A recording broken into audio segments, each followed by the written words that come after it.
아침 안개가 자욱하게 깔린 치악산 자락. 민수는 떨리는 손으로 휴대전화를 받았어요. 새벽 5시 반. 이른 시간에 걸려온 전화는 대부분 좋지 않은 소식을 담고 있었죠. 정민수 선임연구원님이시죠? 원주시청입니다. 긴급 출동 요청이 있어서요. 목소리에는 당황한 기색이 역력했습니다. 민수는 침대에서 벌떡 일어났어요. 20년째 야생동물보호팀에서 일하면서 이런 전화는 수백 통도 넘게 받았지만 여전히 가슴이 두근거렸습니다. 누군가의 생명이 위급하다는 신호였으니까요. 무슨 일인가요? 치악산 등산로에서 거대한 구렁이가 발견됐는데요. 몸 가운데 부분이 축구공만하게 부풀어 있고 며칠째 같은 자리에서 움직이지 못하고 있답니다. 등산객들이 무서워하고 있어요. 민수의 눈빛이 날카로워졌습니다. 구렁이. 그것도 거대한 구렁이라니. 한국에서 구렁이는 천연기념물이었어요. 개체수가 급격히 줄어들어 이제는 보기 힘든 동물이 되어버렸죠. 민수는 지난 20년 동안 구렁이를 직접 본 것이 손에 꼽을 정도였습니다. 제가 바로 가겠습니다. 전화를 끊고 나서도 마음이 편치 않았어요. 구렁이가 며칠째 움직이지 못한다는 것은 심각한 상황을 의미했습니다. 병에 걸렸거나 다쳤거나 아니면 민수는 떠오르는 불길한 생각을 떨쳐내려 애썼어요. 차가운 새벽 공기가 얼굴을 스쳤습니다. 국립생태원 주차장은 텅 비어 있었고 민수의 낡은 봉고차만이 외롭게 서 있었죠. 트렁크에는 언제나 준비된 구조 장비들이 가득했습니다. 그물, 포획봉, 운반 상자, 그리고 각종 의료 기구들. 또 시작이구나. 민수는 혼잣말을 하며 시동을 걸었어요. 어린 시절부터 동물을 좋아했던 민수에게 이 일은 천직이었습니다. 대학에서 생물학을 전공하고 대학원에서 야생동물학 박사 학위를 받았죠. 하지만 진짜 배움은 현장에서 시작됐어요. 부상당한 독수리를 구조하고 덫에 걸린 고라니를 살리고 도로에 나타난 멧돼지를 안전하게 산으로 돌려보내는 일들. 때로는 이미 숨이 끊어진 동물들을 마주할 때도 있었습니다. 그럴 때마다 마음 한구석이 무너져 내렸어요. 하지만 포기할 수는 없었죠. 살릴 수 있는 생명이 있는 한. 치악산으로 가는 길은 구불구불했습니다. 아침 해가 서서히 산등성이를 물들이기 시작했어요. 평화로운 풍경과는 달리 민수의 마음은 점점 더 불안해졌습니다. 현장에 가자 이미 몇 명의 사람들이 모여 있었어요. 여기에요, 여기. 중년의 남자가 손을 흔들며 민수를 불렀습니다. 원주시청 직원이었죠. 민수는 장비를 챙기며 빠르게 다가갔어요. 사람들이 가리키는 곳을 보는 순간 숨이 턱 막혔습니다. 정말 거대했어요. 4미터는 좋게 되어 보이는 구렁이가 등산로 옆 풀숲에 다리를 틀고 있었습니다. 하지만 뭔가 이상했어요. 몸 중앙 부분이 축구공만하게 부풀어 있었던 거죠.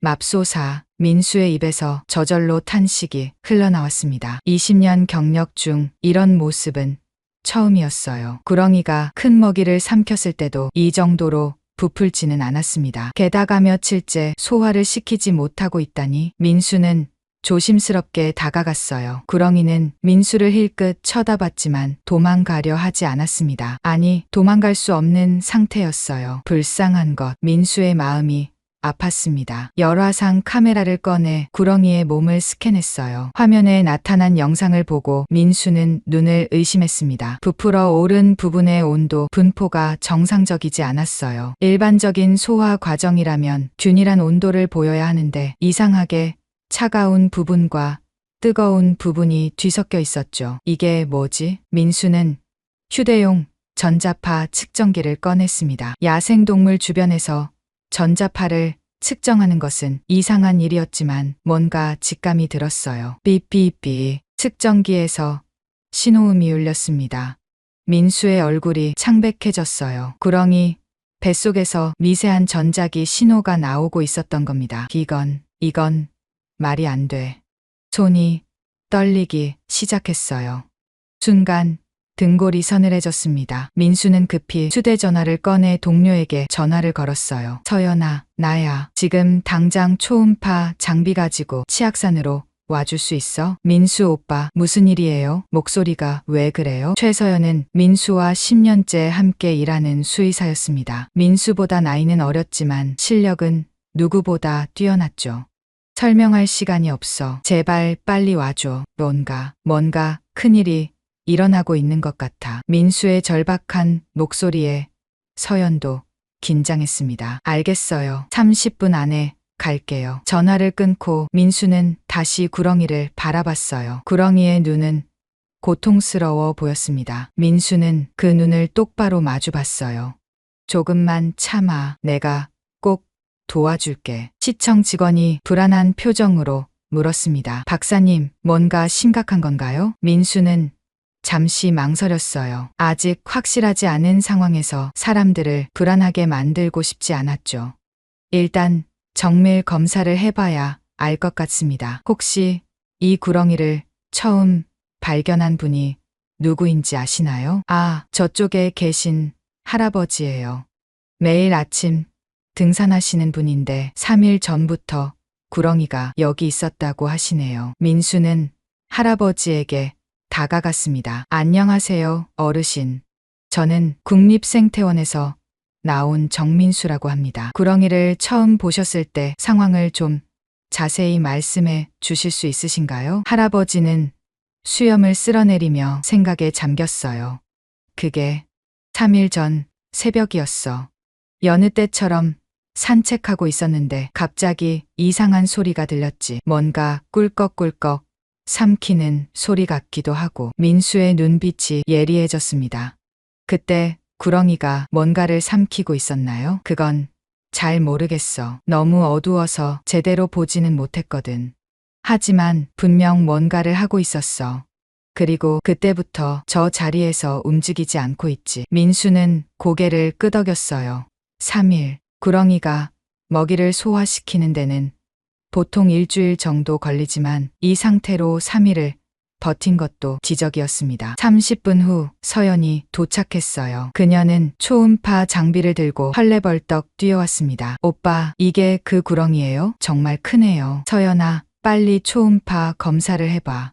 뱃속에 뭐가 있는 것 같아. 서연은 능숙하게 장비를 설치하고 검사를 시작했어요. 화면을 보던 그녀의 얼굴이 점점 굳어졌습니다. 오빠, 이거 뭐야? 뭐가 보여? 서연은 떨리는 손가락으로 화면을 가리켰어요. 2개의 생체 신호가 잡혀요. 하나는 구렁이 것이고 또 하나는, 그리고 여기 보세요. 금속성 물체의 윤곽이 보여요. 민수의 심장이 쿵쾅거렸습니다. 최악의 상상이 현실이 되고 있었어요. 금속성 물체라니. 그게 뭔지 알 수 있어? 정확하지는 않지만 어떤 용기나 캡슐 같은 형태예요. 그리고 그 안에서 또 다른 생명체의 신호가. 두 사람은 서로를 바라봤어요. 믿기 힘든 상황이었지만 증거는 명백했습니다. 구렁이 뱃속에 정체불명의 캡슐이 있고 그 안에는 살아있는 무언가가 들어있었던 것입니다. 민수의 머릿속이 복잡해졌어요. 누가, 왜, 어떻게 이런 일을 벌였을까? 그리고 캡슐 안의 생명체는 대체 무엇일까? 서연아, 이 구렁이를 생태원으로 옮겨야겠어. 수술이 필요할 것 같아. 네, 저도 그렇게 생각해요. 하지만 오빠, 이건 정말 이상해요. 구렁이가 이런 걸 삼킬 리가 없잖아요. 민수도 같은 생각이었습니다. 구렁이는 살아있는 먹이만 먹어요. 금속 캡슐 같은 걸 삼킬 이유가 없죠. 누군가 일부러. 그 순간 민수의 등줄기를 차가운 전율이 훑고 지나갔습니다. 이건 단순한 사고가 아니었어요. 누군가의 의도적인 계획이 숨어있는 사건이었죠. 그리고 민수는 아직 모르고 있었습니다. 이것이 더 크고 무서운 진실의 시작일 뿐이라는 것을요. 국립생태원 부속 동물병원으로 향하는 구급차 안. 민수는 구렁이 옆에 앉아 있었어요. 특수 제작된 운반 상자 속에서 구렁이는 가쁜 숨을 쉬고 있었죠. 민수의 손은 여전히 떨리고 있었습니다. 서연이 운전대를 잡고 있었어요. 그녀의 얼굴에도 긴장감이 가득했죠. 오빠, 정말 믿기지 않아요. 구렁이 뱃속에 금속 캡슐이라니. 민수는 고개를 끄덕였습니다. 20년 동안 야생동물을 다뤄왔지만 이런 일은 상상조차 못했어요. 병원에 도착하자마자 의료진이 대기하고 있었습니다. 모두가 긴장한 표정이었죠. 이런 특이한 케이스는 그들에게도 처음이었으니까요. CT실로 바로 옮기세요. 민수가 외쳤어요. 시간이 생명이었습니다. CT 촬영실에서 민수와 서연은 숨을 죽이고 모니터를 지켜봤어요. 화면에 나타나는 영상들이 하나둘씩 쌓여갔습니다. 그때였어요. 이럴 수가. 서연의 입에서 탄식이 터져 나왔습니다. 화면에는 믿을 수 없는 광경이 펼쳐져 있었어요. 구렁이 뱃속에는 정교하게 만들어진 타원형 캡슐이 있었고 그 안에는 개예요. 중형견이 들어있어요. 민수의 심장이 멎는 듯했습니다. 캡슐 안의 개는 웅크린 자세로 잠들어 있는 것처럼 보였어요. 하지만 생체 신호는 분명히 살아있음을 보여주고 있었죠. 이건 생명유지 장치예요. 봐요. 여기 산소 공급 장치도 있고 온도 조절 시스템도. 서연이 떨리는 손가락으로 화면을 가리켰습니다. 그 순간 문이 벌컥 열렸어요. 정민수, 무슨 일이야? 들어온 사람은 한석진 박사였습니다. 국내 최고의 파충류 전문가였죠. 민수가 급히 연락했던 것입니다. 한 박사님, 이거 보세요. 한 박사는 CT 영상을 보더니 안경을 벗어 닦았어요. 그리고 다시 썼습니다. 믿기지 않는다는 표정이었죠. 이건 생물학적으로 불가능해.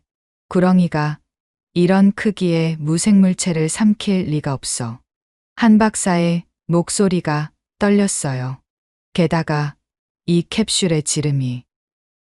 구렁이가 입을 최대한 벌려도 삼킬 수 없는 크기야. 민수의 등골이 오싹해졌습니다. 그렇다면 어떻게? 수술을 해야 합니다. 지금 당장요. 민수의 단호한 목소리에 모두가 고개를 끄덕였어요. 수술실이 급히 준비됐습니다. 민수와 서연, 그리고 한 박사가 수술에 참여했죠. 마취된 구렁이가 수술대 위에 누워 있었어요. 시작합니다. 서연이 메스를 들었습니다. 조심스럽게, 아주 조심스럽게 절개를 시작했어요. 순간 민수의 숨이 막혔습니다. 구렁이의 몸 안에서 은색 캡슐이 모습을 드러냈어요. 실제로 보니 더욱 정교했습니다. 마치 우주선의 축소판 같았죠. 저기 뭔가 써 있어요. 한 박사가 가리켰습니다. 캡슐 표면에 작은 글씨가 새겨져 있었어요. 민수는 순간 온몸에 소름이 돋았습니다. 바이오테라, 어디선가 들어본 이름이었어요. 일단 캡슐을 꺼내야 해요. 서연이 신중하게 캡슐을 들어 올렸습니다. 무게가 상당했어요. 특수 금속으로 만들어진 것 같았죠. 캡슐을 별도의 검사대로 옮긴 후 민수는 구렁이의 상처를 봉합하기 시작했어요. 다행히 구렁이의 상태는 안정적이었습니다. 이제 캡슐을 열어봐야겠어요. 서연이 말했습니다. 하지만 어떻게 열어야 할지 막막했어요. 캡슐에는 눈에 보이는 이음새나 버튼이 없었거든요. 그때 한 박사가 뭔가를 발견했습니다. 여기 센서 같은 게 있어. 지문 인식이나 홍채 인식 장치인 것 같은데. 민수가 다가가 살펴봤어요. 정말로 작은 센서가 있었습니다. 민수는 망설이다가 손가락을 대봤어요.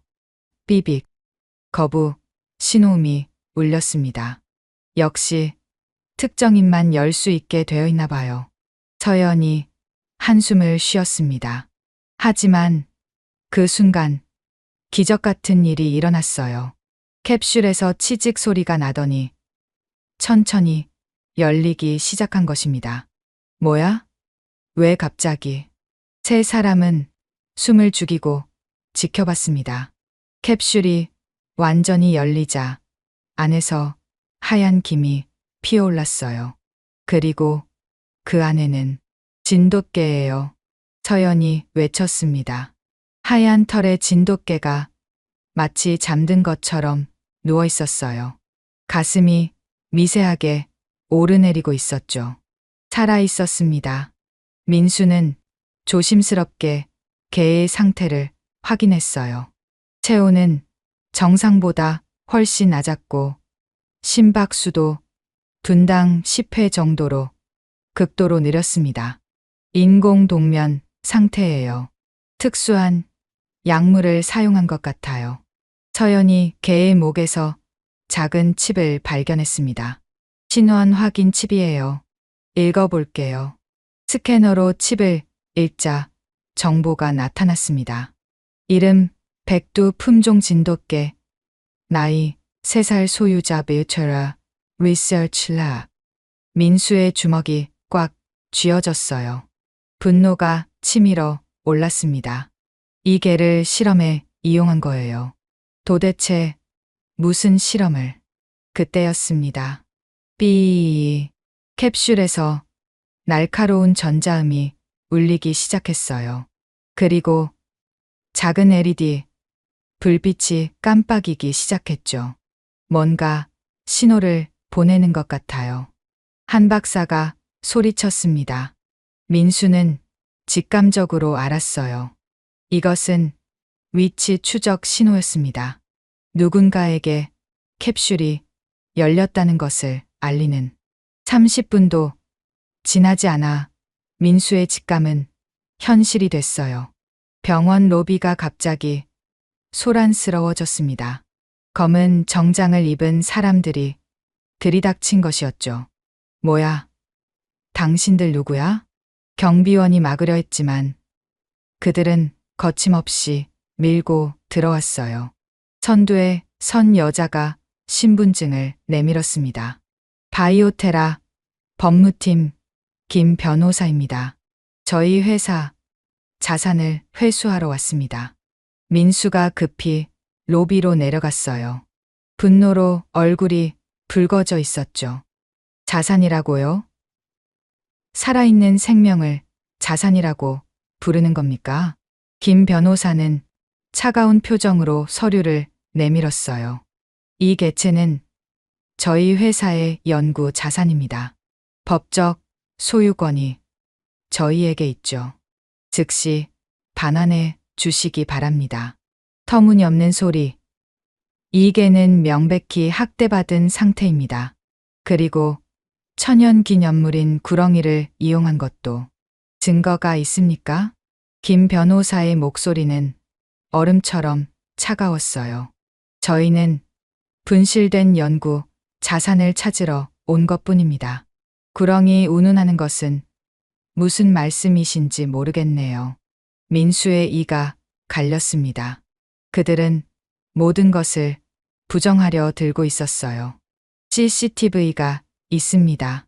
구렁이 뱃속에서 캡슐을 꺼낸 그 영상들도 모두 삭제해 주셔야겠네요.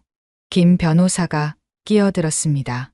기업 비밀 보호법에 의거해서요. 저희 회사의 기밀 기술이 촬영된 모든 자료는 즉시 폐기되어야 합니다. 민수는 믿을 수가 없었어요. 이렇게 뻔뻔할 수가 있나? 당신들이 무슨 실험을 한 거죠? 왜 개를 캡슐에 넣어서? 그것은 당신이 알 바 아닙니다.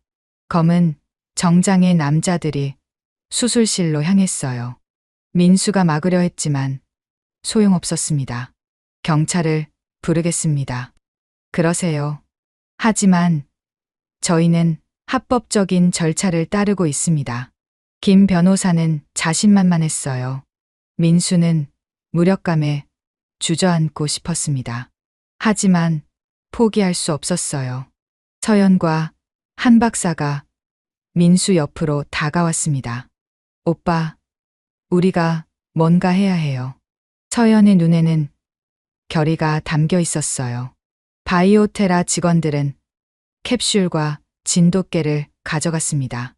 그리고 정말로 모든 CCTV 영상과 CT 자료들을 삭제하도록 압박했어요. 하지만 민수는 알고 있었습니다. 이것은 시작에 불과하다는 것을. 그들이 떠난 후 민수는 주먹을 꽉 쥐었어요. 분노와 함께 결심이 섰습니다. 반드시 진실을 밝히고 말겠어. 민수의 낮은 목소리에는 단단한 의지가 담겨 있었어요. 창밖으로 검은 차량들이 사라져가는 것이 보였습니다. 하지만 민수는 직감했어요. 이 사건은 여기서 끝나지 않을 것이라고. 그리고 그 직감은 정확했습니다. 다음 날 아침, 민수는 치악산으로 다시 향했어요. 바이오테라가 모든 증거를 가져갔지만 민수는 포기하지 않았습니다. 어딘가에 단서가 남아있을 거라고 믿었죠. 최초 신고자였던 할아버지를 찾아가기로 했어요.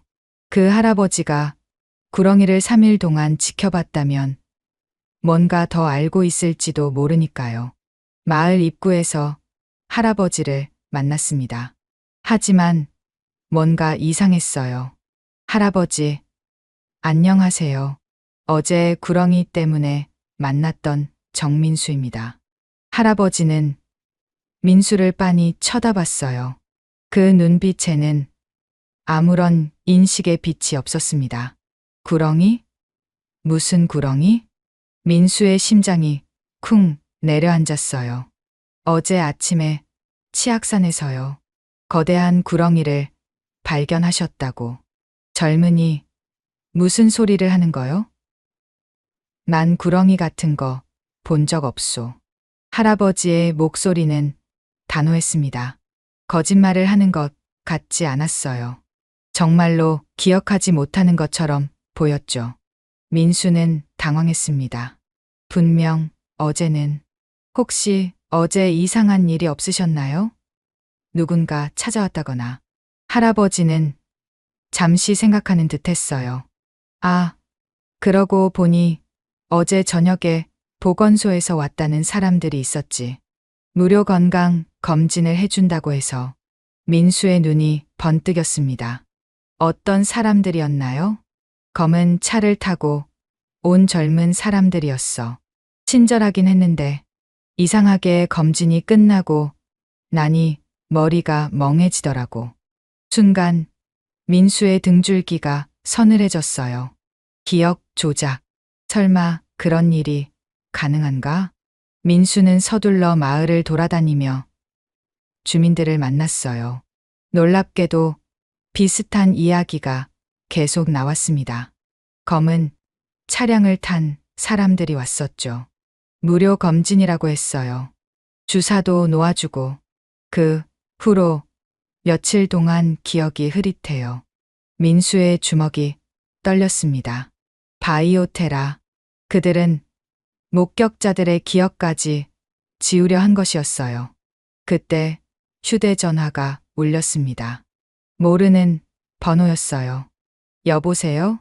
정민수 박사님이시죠? 저는 환경 전문 기자 강은지입니다. 민수는 놀랐어요. 강은지는 유명한 기자였습니다.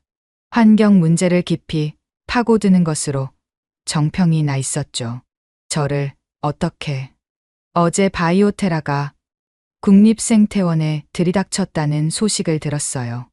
만나서 이야기하고 싶은데요. 민수는 잠시 망설였지만 도움이 필요한 상황이었어요. 좋습니다. 어디서 만날까요? 1시간 후 원주 시내의 조용한 카페. 강은지는 민수가 생각했던 것보다 젊었어요. 하지만 그녀의 눈빛은 날카로웠습니다. 박사님, 사실 저는 몇 달 전부터 이상한 제보들을 받고 있었어요. 은지가 노트북을 열었습니다. 화면에는 전국 지도가 떠 있었고 여러 지역의 빨간 점이 찍혀 있었어요. 충청도 공주, 경상도 안동, 전라도, 담양, 강원도, 평창, 그리고 원주. 이 5곳에서 비슷한 일이 일어났어요. 민수의 눈이 커졌습니다. 비슷한 일이라면 대형 야생동물이 정체불명의 물체를 삼킨 채 발견되고 고지어 바이오테라 직원들이 나타나 모든 것을 가져갔죠. 민수의 심장이 빠르게 뛰기 시작했어요. 이건 조직적인 범죄였습니다. 은지가 계속 말했어요. 제가 조사한 바로는 바이오테라는 겉으로는 글로벌 제약회사지만 최근 이상한 특허들을 대거 출원하고 있어요. 화면에 특허 목록이 떴습니다. 생체 동면, 유도 약물, 극한 환경 생명, 보존 캡슐, 선택적 기억 차단 기술. 민수는 숨이 막혔어요. 모든 조각이 맞춰지고 있었습니다. 그들이 야생동물을 이용해서 실험을 하고 있는 거군요. 네. 하지만 증거가 없어요. 그들은 너무나 철저하게 흔적을 지우고 있거든요. 은지의 표정이 어두워졌습니다. 그때였어요. 카페 문이 열리고 한 남자가 들어왔습니다. 평범한 차림이었지만 뭔가 긴장한 기색이 역력했죠. 남자는 주위를 살피더니 민수의 테이블로 다가왔어요. 정민수 박사님? 네. 그런데 누구? 남자는 재빨리 USB를 테이블 위에 놓았습니다. 시간이 없어요. 이걸 꼭 보세요. 그리고 조심하세요. 그는 그 말만 남기고 황급히 카페를 나갔어요. 민수와 은지는 서로를 바라봤습니다. USB가 테이블 위에서 불길하게 빛나고 있었어요. 일단 제 사무실로 가죠. 여기서는 위험해요. 은지가 말했습니다. 30분 후 은지의 사무실. 민수는 떨리는 손으로 USB를 컴퓨터에 꽂았어요. 암호를 묻는 창이 떴습니다. 뭐지? 암호가. 그때 USB에 작은 메모가 붙어 있는 것을 발견했어요.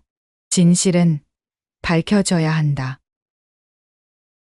민수가 암호를 입력하자 파일들이 열렸습니다.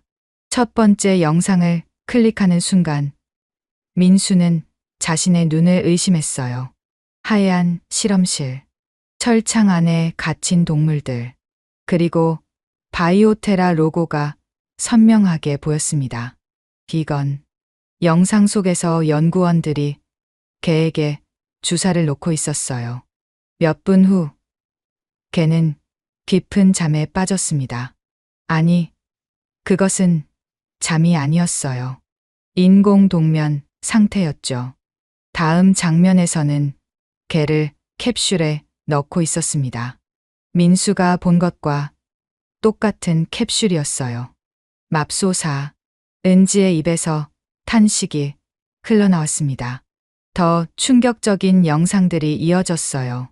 캡슐을 큰 뱀에게 강제로 먹이는 장면, 야생에 방치된 실험동물들, 그리고 그들을 추적하며 데이터를 수집하는 연구원들. 민수의 온몸이 분노로 떨렸어요. 이건 명백한 동물 학대예요. 아니, 그 이상이에요. 문서 파일도 있었습니다.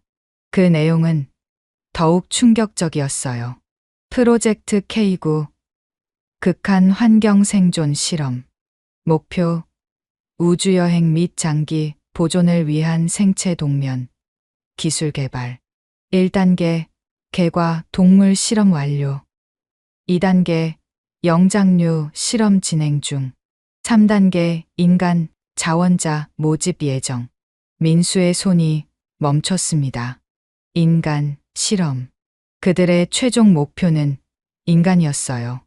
이 자료를 보낸 사람이 누구일까요? 은지가 물었습니다. 민수는 파일을 더 뒤져봤어요. 마지막 폴더에 발신자의 메시지가 있었습니다. 저는 바이오테라의 전직 연구원입니다.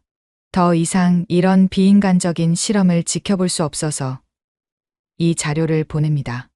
회사는 정부 고위층과 연결되어 있어 쉽게 무너지지 않을 겁니다. 하지만 진실은 밝혀져야 합니다. 조만간 직접 만나 더 많은 것을 알려드리겠습니다. 윤재민, 민수와 은지는 서로를 바라봤어요. 이제 그들은 거대한 진실의 일부를 알게 됐습니다. 하지만 이것은 시작에 불과했어요. 이 자료로 기사를 쓸 수 있어요. 은지의 눈이 반짝였습니다. 하지만 조심해야 해요. 그들이 가만히 있지 않을 거예요. 민수가 경고했어요. 그 순간 민수의 휴대전화가 울렸습니다. 서연이었어요. 오빠, 큰일이에요. 병원에 이상한 사람들이 와서. 전화가 뚝 끊겼습니다. 민수의 얼굴이 창백해졌어요. 바이오테라가 움직이기 시작한 것이었습니다. 민수는 서연에게 전화를 걸었지만 연결되지 않았어요. 불안감이 온몸을 휘감았습니다. 제가 같이 가겠어요. 은지가 일어서며 말했어요. 민수는 고개를 끄덕였습니다. 혼자보다는 둘이 나은 상황이었죠. 국립생태원으로 향하는 차 안. 민수의 손은 핸들을 꽉 쥐고 있었어요. 서연에게 무슨 일이 생긴 건 아닐까. 가슴이 미어지는 것 같았습니다. 다행히 병원에 도착했을 때 서연은 무사했어요. 하지만 그녀의 얼굴은 창백했죠. 오빠, 바이오테라 사람들이 또 왔었어요. 모든 기록을 압수해 갔어요. 서연의 목소리가 떨렸습니다. 우리가 보관했던 구렁이, 조직 샘플도요. 그리고 서연이 주위를 살피며 목소리를 낮췄어요. 이상한 전화가 왔어요. 누군가 오빠를 만나고 싶다고. 민수의 눈이 날카로워졌습니다. 누구지? 이름은 윤재민이라고 했어요. 오늘 밤 10시에 폐쇄된 원주 화학공장에서 만나자고. 윤재민. USB에 있던 그 이름이었어요. 민수와 은지는 서로를 바라봤습니다. 그날 밤 9시 반. 민수는 약속 장소로 향했어요. 은지도 함께였습니다. 기자의 본능이 이 만남이 중요하다고 말하고 있었죠. 폐쇄된 화학공장은 음산했어요. 깨진 유리창 사이로 차가운 바람이 불어왔습니다. 민수는 손전등을 켜고 안으로 들어갔어요. 정민수 박사님이시죠? 어둠 속에서 목소리가 들렸습니다. 한 남자가 그림자에서 걸어 나왔어요. 30대 후반으로 보이는 남자였죠. 눈 밑에는 짙은 다크서클이 있었습니다. 윤재민 씨. 네. 제가 USB를 보낸 사람입니다. 재민의 목소리는 지쳐 보였어요. 마치 오랫동안 무거운 짐을 지고 있었던 사람 같았죠. 왜 이런 자료를 저에게. 더 이상 참을 수가 없었어요. 재민의 눈가가 붉어졌습니다. 저는 5년 동안 바이오테라에서 일했어요. 처음엔 인류의 미래를 위한 연구라고 믿었죠. 하지만 그는 고개를 떨구었어요. 시간이 지날수록 뭔가 잘못됐다는 걸 알게 됐어요. 우리가 하는 일이 선을 넘었다는 걸요. 민수는 조심스럽게 물었습니다. 구체적으로 어떤 실험을 하신 건가요? 재민은 깊은 숨을 쉬었어요. 그리고 천천히 입을 열었습니다. 바이오테라의 최종 목표는 인간의 생체 보존 기술이에요. 우주여행, 불치병 환자의 미래 치료. 겉으로는 그럴듯한 명분이었죠. 그의 목소리가 떨렸어요. 하지만 방법이 문제였어요. 그들은 동물을 단순한 실험 도구로만 봤어요. 수백 마리의 개들이 실험 과정에서 죽었습니다. 민수의 주먹이 떨렸어요. 분노가 치밀어 올랐습니다. 구렁이 사건도 의도적이었던 건가요? 재민이 고개를 끄덕였어요. 예. 극한 환경 테스트였어요. 대형 포식자의 소화기관 내부라는 극한 환경에서 캡슐이 얼마나 버틸 수 있는지, 그리고 안의 생명체가 무사할 수 있는지. 순간 민수의 속이 뒤집혔습니다. 그들은 생명을 가지고 장난을 친 것이었어요. 목격자들의 기억이 사라진 것도 선택적 기억 차단 약물이에요. 재민이 주머니에서 작은 병을 꺼냈습니다. 이걸 주사하면 특정 시간대의 기억만 지울 수 있어요. 부작용도 거의 없고 완벽한 은폐 수단이죠. 은지가 숨을 들이켰어요. 그런 기술이 정말 가능한가요? 바이오테라는 겉으로 드러난 것보다 훨씬 거대한 조직이에요. 정부의 비밀 프로젝트와도 연결되어 있고 막대한 자금력을 가지고 있죠. 재민의 표정이 어두워졌습니다. 그리고 더 무서운 건 이제 2단계로 넘어가려 하고 있어요. 2단계요? 영장류 실험입니다. 침팬지와 오랑우탄을 이용한 실험이 이미 시작됐어요. 그리고 재민이 잠시 말을 멈췄어요. 그의 손이 미세하게 떨리고 있었습니다. 3단계는 인간이에요. 이미 자원자를 모집하고 있습니다. 물론 그들은 진짜 실험 내용을 모르죠. 민수의 심장이 얼어붙는 것 같았어요. 그걸 막아야 해요. 그래서 제가 이렇게 나선 겁니다. 재민이 가방에서 두꺼운 파일을 꺼냈어요. 여기 모든 증거가 있어요. 실험 데이터, 피해 동물들의 리스트, 관련자들의 이름, 그리고 앞으로의 계획까지. 민수가 파일을 받아들었어요. 묵직한 무게가 느껴졌습니다. 이것은 단순한 서류가 아니었어요. 수많은 생명의 고통이 담긴 증거였죠. 하지만 조심하세요. 재민의 목소리가 낮아졌어요. 바이오테라는 위험한 조직이에요. 그들은 자신들의 비밀을 지키기 위해서라면 뭐든 할 수 있어요. 그 순간 밖에서 차 소리가 들렸습니다. 재민의 얼굴이 창백해졌어요. 안 돼. 벌써 찾아낸 건가? 뭐가요? 제가 미행당하고 있었나 봐요. 빨리 나가세요. 뒷문으로. 재민이 다른 방향을 가리켰어요. 민수와 은지는 망설였습니다. 윤재민 씨는요? 저는 괜찮아요. 어차피 각오하고 나온 거예요. 빨리 가세요. 그 자료가 더 중요해요. 발소리가 가까워지고 있었어요. 민수는 재민의 손을 꽉 잡았습니다. 꼭 무사하세요. 이 진실을 세상에 알릴게요. 재민이 희미하게 웃었어요. 그것만으로도 충분해요. 제가 했던 일들에 대한 속죄가 될 거예요. 민수와 은지는 뒷문으로 빠져나갔습니다. 차를 타고 급히 그곳을 떠났어요. 백미러로 보니 검은 차량 여러 대가 공장으로 들어가고 있었습니다. 민수의 가슴이 아팠어요. 재민은 무사할까? 하지만 지금은 그가 목숨을 걸고 전달한 자료를 지켜야 했습니다. 은지가 말했어요. 이제 어떻게 할 건가요? 민수는 단호하게 대답했습니다. 싸워야죠. 그들이 더 이상 이런 짓을 못하도록. 차는 어둠 속을 달렸어요. 민수의 무릎 위에는 진실이 담긴 파일이 놓여 있었습니다.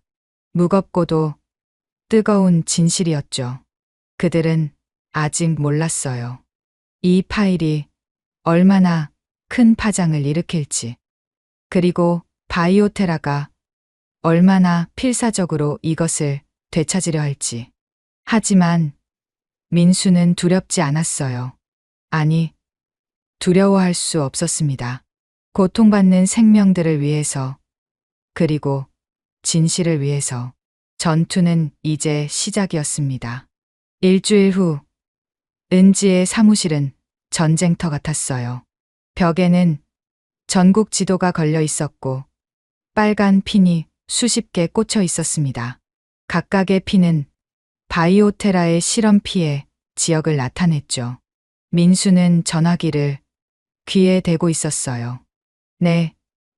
경북 안동에서도 비슷한 사례가 있었군요. 자료 보내주시면 감사하겠습니다. 전화를 끊자마자 또 다른 전화가 왔어요.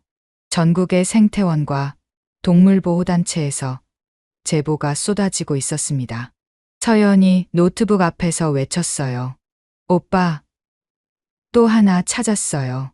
전남 담양에서 멧돼지가 같은 캡슐을 삼킨 사건이 있었대요. 증거는 눈덩이처럼 불어나고 있었습니다. 하지만 민수의 표정은 어두웠어요. 윤재민에게서 연락이 없었거든요. 은지가 기사를 마무리하고 있었습니다. 그녀의 손가락이 키보드 위를 빠르게 움직였어요. 이제 거의 다 됐어요. 내일 아침 일찍 공개할 예정이에요. 바로 그때였습니다. 똑똑똑. 사무실 문을 두드리는 소리가 들렸어요. 이 시간에 찾아올 사람은 없었는데 민수가 조심스럽게 문을 열었습니다. 정장을 입은 3명의 사람이 서 있었어요. 안녕하세요. 바이오테라 법무팀입니다. 앞에 선 여자가 명함을 내밀었어요. 김 변호사, 병원에서 봤던 그 사람이었습니다. 무슨 일로 오셨죠? 민수의 목소리가 차가워졌어요. 평화적으로 해결하고 싶어서 왔습니다. 김 변호사가 서류 가방을 열었어요. 두꺼운 계약서가 보였습니다. 이것은 합의서입니다. 서명만 하시면 각자 1억 원씩 드리겠습니다. 민수의 눈이 날카로워졌어요. 은지와 서연도 놀란 표정이었죠. 우리를 돈으로 사려는 건가요? 오해하지 마세요. 이것은 서로를 위한 제안입니다. 김 변호사의 목소리는 여전히 차가웠어요. 만약 거절하신다면 명예훼손과 업무방해로 고소할 수밖에 없습니다. 우리 회사의 법무팀이 얼마나 강력한지 아시죠? 순간 민수의 안에서 뭔가가 끊어지는 소리가 났어요. 분노가 폭발하기 직전이었습니다. 나가세요. 민수의 목소리는 낮았지만 단호했어요. 우리는 돈에 팔리지 않습니다. 그리고 협박에도 굴복하지 않아요. 김 변호사의 표정이 굳어졌습니다. 후회하실 겁니다. 그들이 떠난 후 사무실에는 무거운 침묵이 흘렀어요.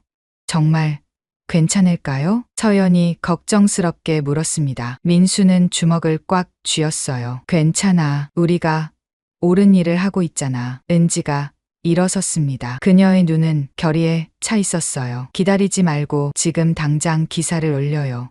그리고 내일 기자회견을 열죠. 민수가 고개를 끄덕였어요.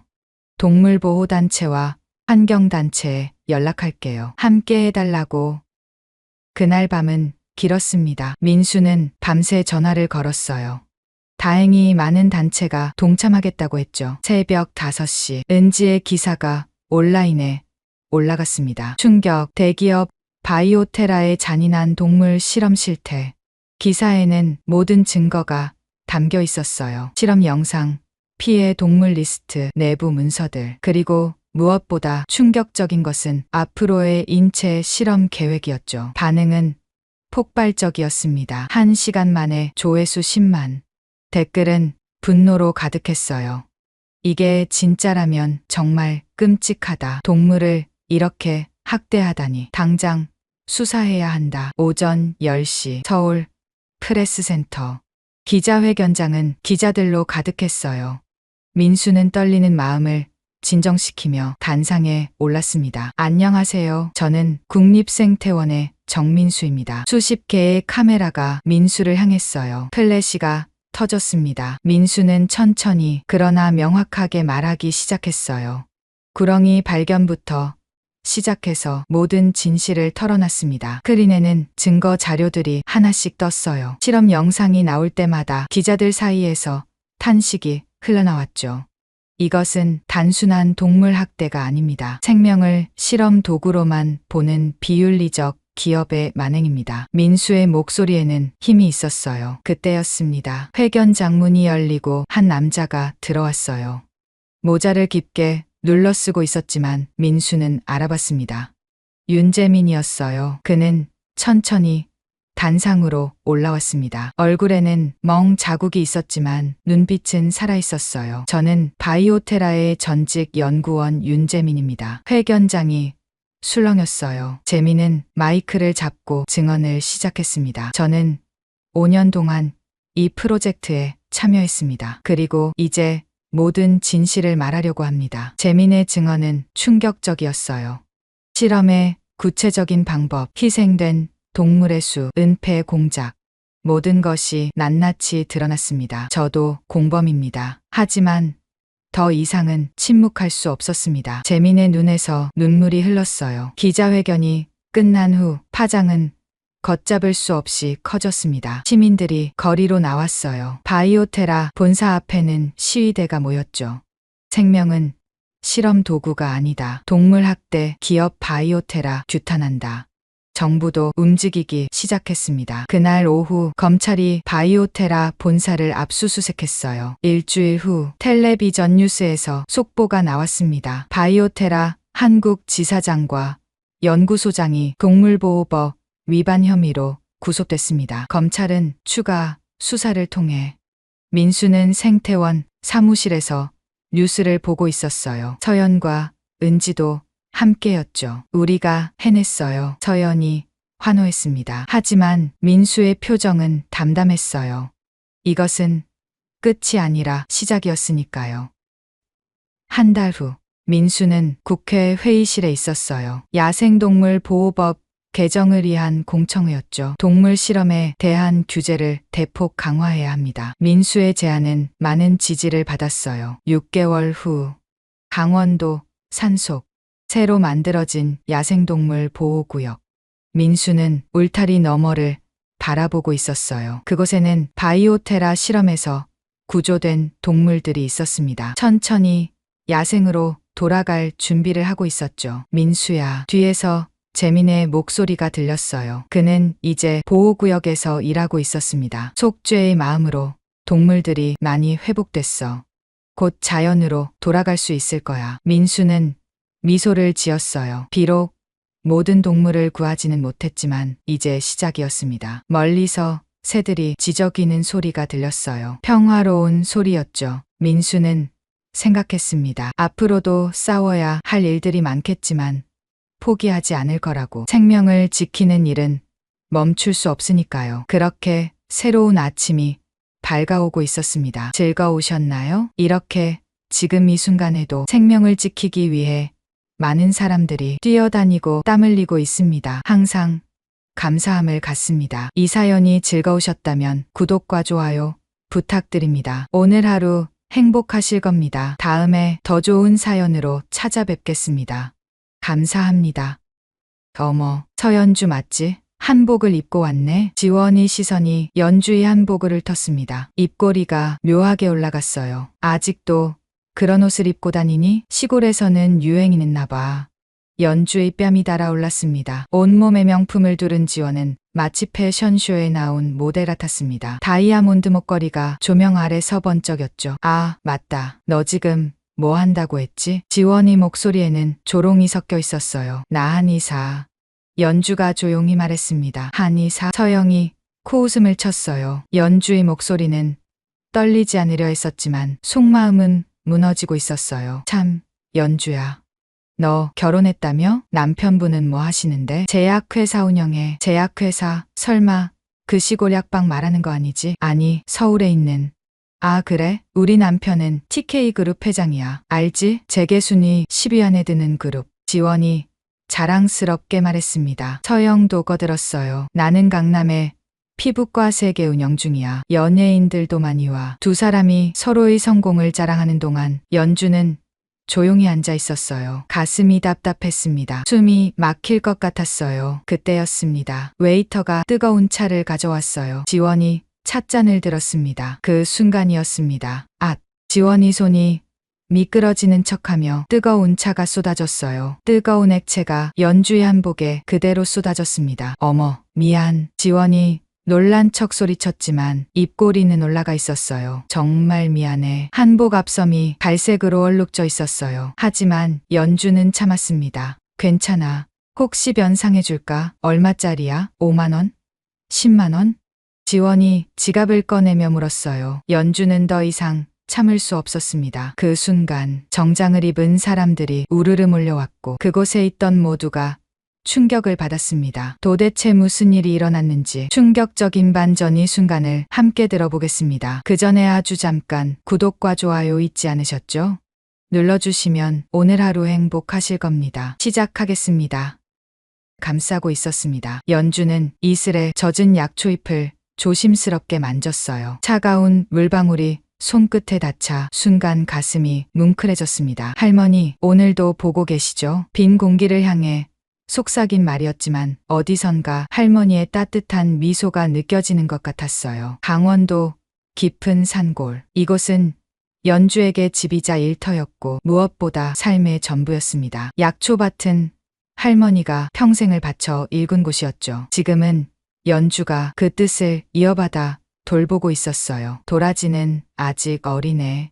연주는 무릎을 꿇고 앉아 흙을 살폈습니다. 손가락 사이로 부드러운 흙이 스르륵 빠져나갔어요. 30년. 그동안 이 흙과 함께 살아왔습니다. 갑자기 뒤에서 발소리가 들렸어요. 벌써 일어났어? 준서였습니다. 연주의 남편이자 서울에서 제약회사를 운영하는 CEO였죠. 주중에는 서울에서 일하고 주말이면 이곳으로 내려와 함께 시간을 보냈어요. 잠이 안 왔어요. 오늘 구절 초 뿌리를 캐야 해서요. 준서가 연주 옆에 쪼그려 앉았습니다. 비싼 정장 대신 편한 작업복을 입은 그의 모습이 자연스러웠어요. 도와줄까? 괜찮아요. 당신은 좀 더 쉬어요.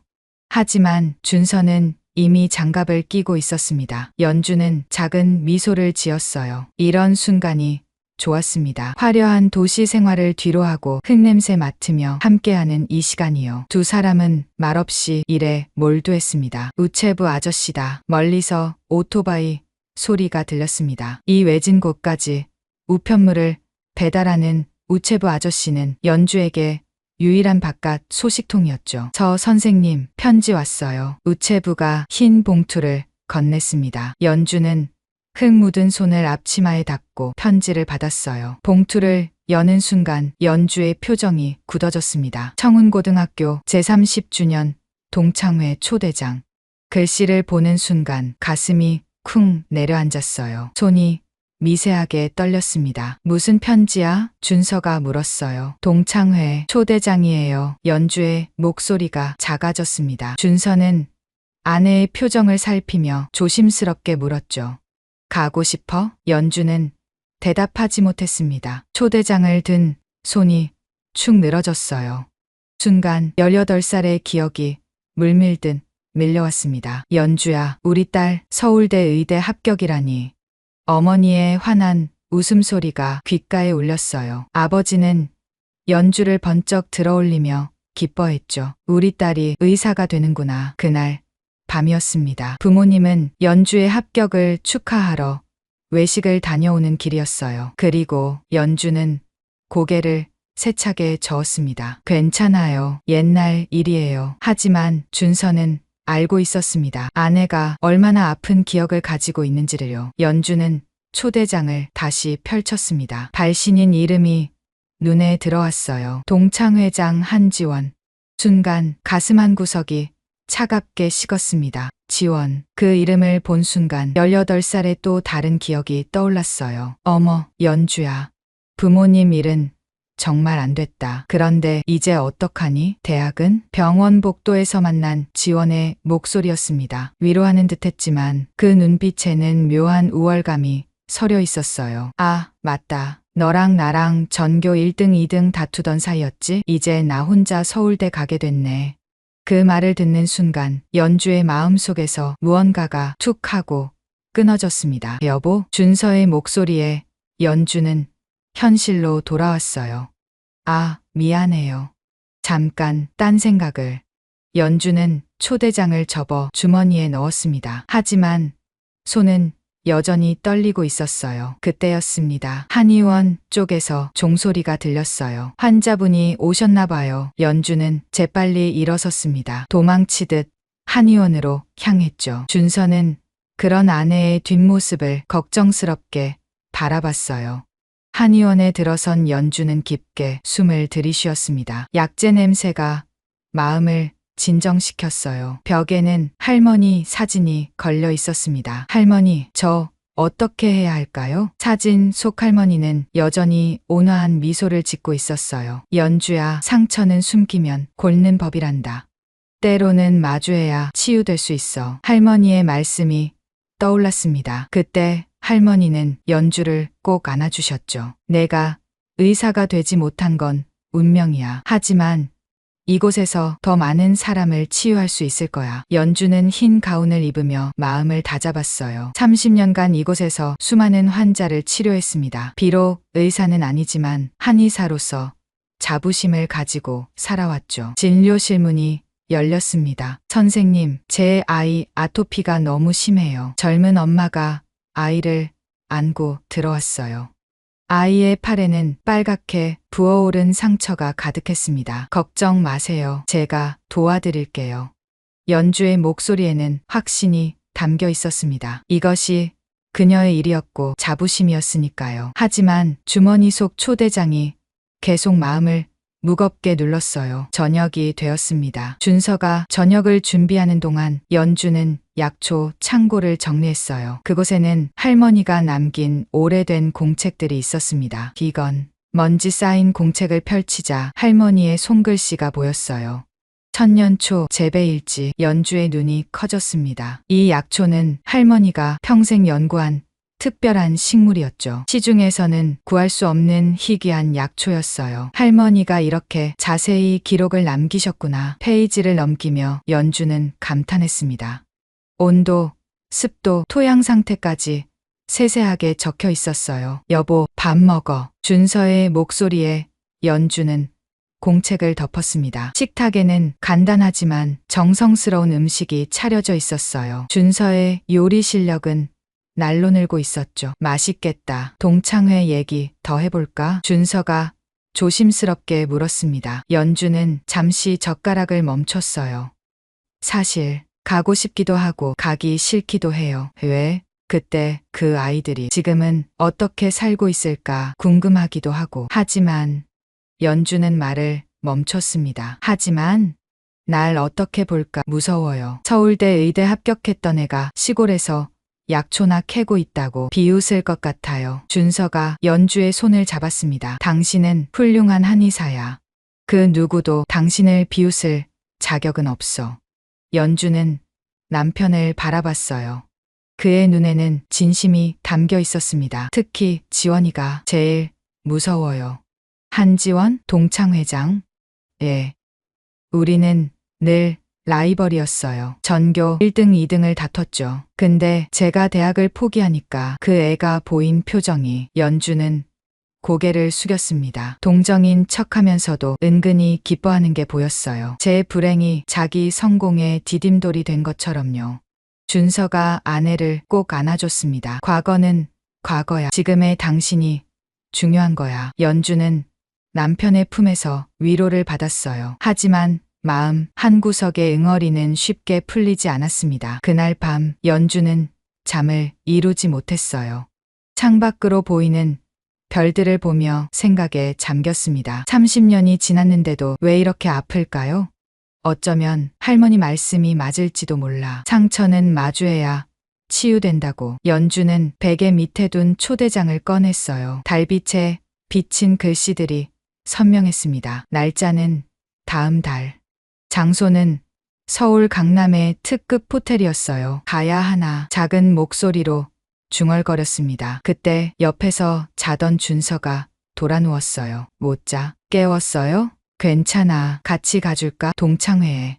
연주는 놀란 눈으로 남편을 봤어요. 정말요? 당연하지. 내 아내가 얼마나 멋진 사람인지 보여주고 싶어. 준서의 말에 연주는 작게 웃었습니다. 하지만 여전히 마음은 무거웠어요. 과연 그곳에서 무슨 일이 일어날까요? 연주는 다시 창밖을 바라봤습니다. 어디선가 부엉이 울음소리가 들렸어요. 깊은 산속의 밤은 고요하고도 쓸쓸했습니다. 엄마, 아빠, 저 잘 살고 있죠? 마음속으로 물었지만 대답은 들리지 않았어요. 연주는 눈을 감았습니다. 내일도 새벽에 일어나 약초를 돌봐야 했으니까요. 그것이 그녀의 일상이었고 선택한 삶이었습니다. 하지만 초대장은 여전히 그녀의 손에 쥐어져 있었어요. 서울 강남의 특급 호텔 앞에 선 연주는 깊게 숨을 들이쉬었습니다. 화려한 건물이 위압적으로 느껴졌어요. 손에는 작은 전통 보자기가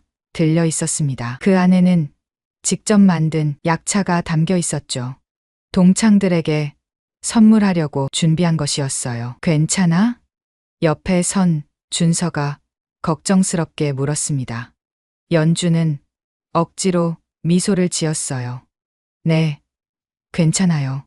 하지만 떨리는 목소리가 그녀의 진심을 숨기지 못했습니다. 연주는 자신의 옷차림을 다시 한번 확인했어요. 은은한 연보라색 전통 한복이었습니다. 할머니가 남겨주신 것 중 가장 아끼는 옷이었죠. 예뻐요. 정말로. 준서의 말에도 연주는 불안했습니다. 호텔 로비에 들어서자 화려한 샹들리에가 눈부시게 빛났어요. 대리석 바닥에는 연주의 고무신 소리가 또각또각 울렸습니다. 청운고 30주년 동창회. 커다란 현수막이 보였어요. 연주의 가슴이 쿵쿵 뛰기 시작했습니다. 연회장 입구에 도착하자 이미 많은 사람들이 모여 있었어요. 모두들 비싼 정장과 드레스를 입고 있었습니다. 반짝이는 액세서리와 명품 가방들이 눈에 띄었죠. 연주가 들어서는 순간 시선이 집중됐습니다. 수근거리는 소리가 들렸어요. 어머, 저 사람, 서연주 맞지? 한복을 입고 왔네? 시골에서 산다더니 정말인가 봐. 연주는 고개를 꼿꼿이 들었습니다. 하지만 손은 보자기를 꽉 쥐고 있었어요. 그때였습니다. 어머나, 서연주. 날카로운 목소리가 들렸어요. 연주가 돌아보니 화려한 붉은 드레스를 입은 여자가 다가오고 있었습니다. 지원이었어요. 온몸에 명품을 두른 지원은 마치 패션쇼에 나온 모델 같았습니다. 다이아몬드 목걸이가 조명 아래서 번쩍였죠. 정말 오랜만이야. 그런데 지원의 시선이 연주의 한복을 훑었습니다. 입꼬리가 묘하게 올라갔어요. 아직도 그런 옷을 입고 다니니? 시골에서는 유행이 늦나 봐. 연주의 뺨이 달아올랐습니다. 전통이 좋아서. 아, 맞다. 너 지금 뭐 한다고 했지? 약초 캐는 일? 지원의 목소리에는 조롱이 섞여 있었어요. 연주가 대답하기 전에 또 다른 목소리가 끼어들었습니다. 한지원, 여기 있었네. 진한 화장을 한 여자가 다가왔어요. 민서영이었습니다. 어머, 이게 누구야? 서연주. 서영의 눈이 휘둥그레졌습니다. 하지만 곧 비웃음이 섞인 표정으로 바뀌었죠. 와, 정말 시골 무당 같아. 요즘도 이런 옷 파는 데가 있어? 나는 한의사야. 연주가 조용히 말했습니다. 서영이 코웃음을 쳤어요. 한의사? 그게 의사야? 사이비 의학 아니야? 순간 연주의 가슴이 찢어지는 듯 아팠습니다.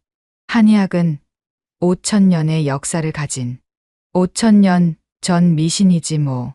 서영이 연주의 말을 잘랐어요. 그때 또 한 명이 합류했습니다. 좋은 비였어요. 어머나, 이 옷 좀 봐. 은비가 과장되게 놀라는 표정을 지었습니다. 박물관에서나 볼 법한 옷이네. 혹시 문화재 아니야? 세 사람이 깔깔 웃었어요. 연주는 입술을 깨물었습니다. 난 이 옷이 자랑스러워. 연주의 목소리는 떨리지 않으려 애썼지만 속마음은 무너지고 있었어요. 자랑스럽다고? 어머, 귀엽다. 지원이 연주의 어깨를 툭 쳤습니다. 그래, 뭐 시골에서는 그게 최선이겠지. 세탁소도 제대로 없을 테니까. 연주의 눈가가 뜨거워졌어요. 하지만 눈물을 참았습니다. 자, 우리 테이블로 가자. 특별석이야. 지원이 앞장섰습니다. 연주는 준서와 함께 뒤따라갔어요. 테이블에 앉자. 지원이 샴페인을 들었습니다. 자, 건배. 우리의 찬란한 30년을 위해. 잔이 부딪히는 소리가 났어요. 연주는 조용히 물잔을 들었습니다. 참, 연주야. 너 결혼했다며? 남편분은 뭐 하시는데? 지원이 준서를 힐끔 봤어요. 제약회사를 운영해. 연주가 대답하자 지원의 눈이 반짝였습니다. 제약회사, 설마 그 시골 약방 말하는 거 아니지? 아니야. 서울에 있는. 아, 그래? 그럼 주말 부부구나. 힘들겠다. 지원이 동정하는 듯한 표정을 지었어요. 하지만 그 눈빛은 차가웠습니다. 우리 남편은 TK그룹 회장이야. 알지? 재계 순위 10위 안에 드는 그룹. 지원이 자랑스럽게 말했습니다. 서영도 거들었어요. 나는 강남의 피부과 세계 운영 중이야. 연예인들도 많이 와. 은비까지 나섰습니다. 난 남편이 판사야. 곧 부장판사 승진 예정이래. 세 사람이 서로의 성공을 자랑하는 동안 연주는 조용히 앉아 있었어요. 가슴이 답답했습니다. 숨이 막힐 것 같았어요. 그런데 연주야, 너는 왜 한복을 입고 온 거야? 은비가 물었습니다. 동창회 드레스 코드도 모르니? 아, 맞다. 시골에는 드레스 가게가 없겠구나. 또다시 웃음이 터졌어요. 연주는 보자기를 풀었습니다. 이거 직접 만든 약차야. 다들 하나씩 먹어. 작은 약차 봉지들이 나왔어요. 지원이 하나를 집어 들었습니다. 이게 뭐야? 무슨 나무씨 파트인데? 구기자와 오미자를 블렌딩한 거야. 피로 회복에 좋아. 연주가 설명했지만 세 사람의 표정은 싸늘했어요. 이런 걸 선물이라고 가져왔어? 서영이 약차 봉지를 테이블에 툭 던졌습니다. 차라리 안 가져오는 게 나았겠다. 연주의 얼굴이 빨갛게 달아올랐어요. 그때였습니다. 웨이터가 뜨거운 차를 가져왔어요. 지원이 찻잔을 들었습니다. 그래도 연주가 가져온 거니까 한번 마셔볼까? 지원이 일어서며 연주 쪽으로 몸을 돌렸어요. 그 순간이었습니다. 앗! 지원의 손이 미끄러지는 척하며 뜨거운 차가 쏟아졌어요. 뜨거운 액체가 연주의 한복에 그대로 쏟아졌습니다. 어머, 미안. 지원이 놀란 척 소리쳤지만 그 입꼬리는 올라가 있었어요. 정말 미안해. 그런데 시골에는 세탁소도 없겠지? 어떡하니? 연주는 벌떡 일어났습니다. 한복 앞섭이 갈색으로 얼룩져 있었어요. 뜨거운 것보다 더 뜨거운 것이 가슴에서 치밀어 올랐습니다. 분노였어요. 하지만 연주는 참았습니다. 떨리는 손으로 한복을 털었죠. 괜찮아. 정말? 다행이다. 혹시 변상해 줄까? 얼마짜리야? 5만 원? 10만 원? 지원이 지갑을 꺼내며 물었어요. 그 순간 연주의 안에서 무언가가 뚝 끊어졌습니다. 이 옷은 연주의 목소리가 떨렸어요. 돈으로 살 수 없는 거야. 할머니의 유품이거든. 순간 정적이 흘렀습니다. 하지만 지원은 개의치 않았어요. 그럼 더 조심했어야지. 그런 소중한 걸 왜 여기 입고 와? 연주는 더 이상 참을 수 없었습니다. 실례할게. 연주가 돌아서려는 순간 준서가 일어났어요. 여보, 같이 가. 두 사람이 떠나려 하자 뒤에서 속삭이는 소리가 들렸습니다. 역시 시골 것은 어쩔 수 없나 봐. 예의도 모르고 불쌍해. 정말로. 연주는 발걸음을 멈추지 않았어요. 하지만 그 말 하나하나가 가슴에 모처럼 박혔습니다. 화장실에 들어간 연주는 거울을 봤어요. 얼룩진 한복과 빨갛게 상기된 자신의 얼굴이 보였습니다. 눈물이 주르륵 흘렀어요. 왜 이렇게까지? 흐느끼는 소리가 화장실에 울렸습니다. 그때 문이 열렸어요. 준서였습니다. 여보. 준서는 아무 말 없이 연주를 안았어요. 미안해요. 제가 바보 같아서. 아니야. 당신은 잘못한 게 없어. 준서의 품에서 연주는 한참을 울었습니다. 눈물이 마를 때쯤 연주는 고개를 들었어요. 가요. 여기 더 있고 싶지 않아요. 그래. 가자. 두 사람이 화장실을 나왔을 때 복도에 누군가 서 있었어요. 동창 중 한 명이었습니다. 연주야. 아까는 미안했어. 작은 목소리로 말했어요. 다들 너무했어. 특히 지원이가. 연주는 고개를 저었습니다. 괜찮아. 정말 멋있어. 한복도 예쁘고 나는 내가 자랑스러워. 그 말에 연주는 작게 미소 지었어요. 적어도 한 사람은 이해해 주는 것 같았습니다. 호텔을 나온 연주는 밤 공기를 깊게 들이쉬었어요. 차가운 바람이 뜨거웠던 얼굴을 식혀줬습니다. 후회해? 준서가 물었어요. 연주는 한참을 생각하다 대답했습니다. 아니요. 이제 알았어요. 뭘? 내가 왜 아팠는지.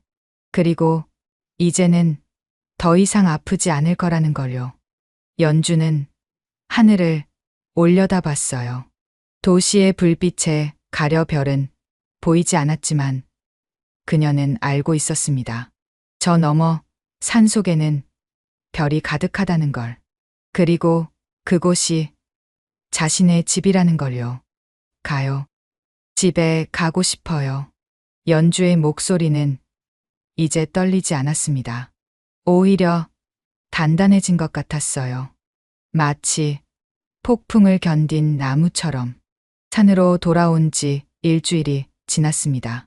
연주는 다시 평소의 일상을 되찾았어요. 새벽마다 약초밭을 돌보고 환자들을 치료하는 하루하루였죠. 하지만 가끔씩 동창회의 기억이 떠올랐습니다. 그때마다 가슴 한구석이 쓰렸어요. 잊자. 다 지난 일이야. 연주는 고개를 저으며 약초 창고로 향했습니다. 창고 깊숙한 곳에는 특별한 공간이 있었어요. 할머니가 만든 비밀 저장고였죠. 무거운 나무 문을 열자 은은한 향기가 퍼졌습니다. 그곳에는 특별한 약초가 자라고 있었어요. 천년초, 전설 속에만 존재한다는 희귀한 약초였습니다.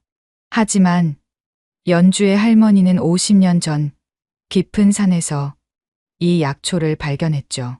할머니, 오늘도 잘 자라고 있어요. 연주는 조심스럽게 잎사귀를 만졌습니다. 푸른 빛이 도는 잎은 마치 살아 숨쉬는 것처럼 생생했어요. 할머니의 일지를 펼쳤습니다. 천년초는 특별한 환경에서만 자란다. 온도는 18도, 습도는 65%를 유지해야 한다. 햇빛은 하루 4시간만. 빼곡하게 적힌 글씨들이 할머니의 정성을 보여줬어요.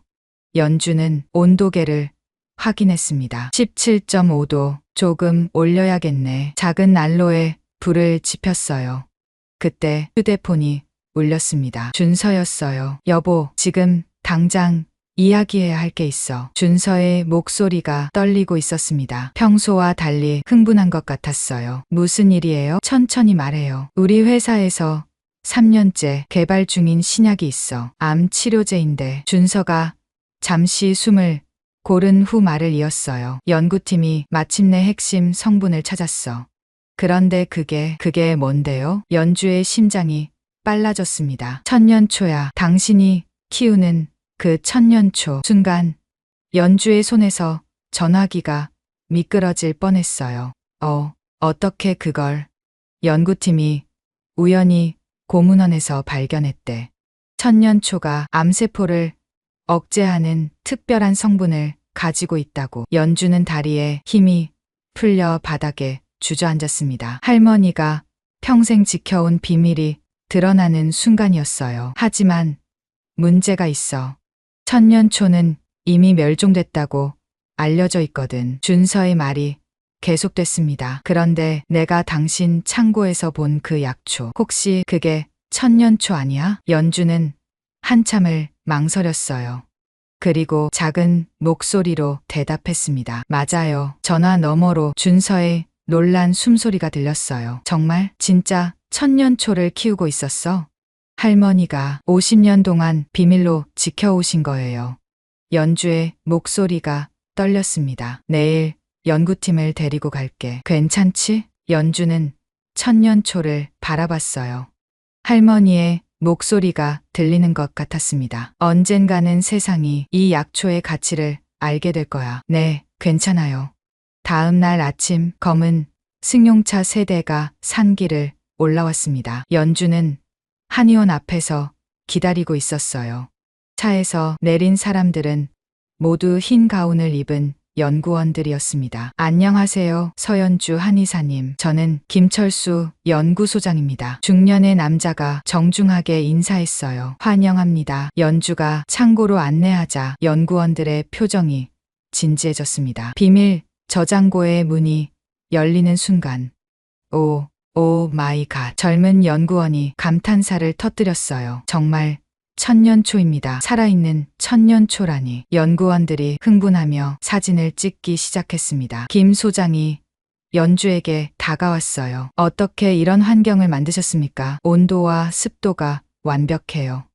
연주는 할머니의 일지를 보여줬습니다. 할머니께서 50년간 연구하신 결과예요. 일지를 본 김 소장의 눈이 휘둥그레졌어요. 이건 학계의 보고해야 할 수준의 연구입니다. 박사님도 학위가 있으신가요? 아니요, 저는 그저 한의사일 뿐이에요.